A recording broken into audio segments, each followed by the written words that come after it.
So today I'm going to show you how to engage the child safety locks for a 2012 Kia Rio.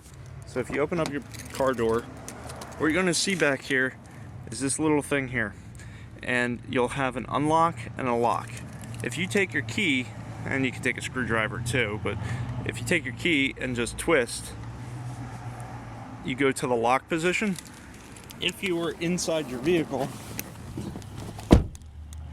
you close the door, and then even when this is unlocked, I can't open the door.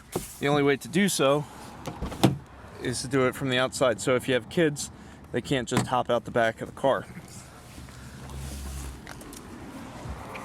If you want to change this at any point in time, all you would have to do is go back in here and just turn that back.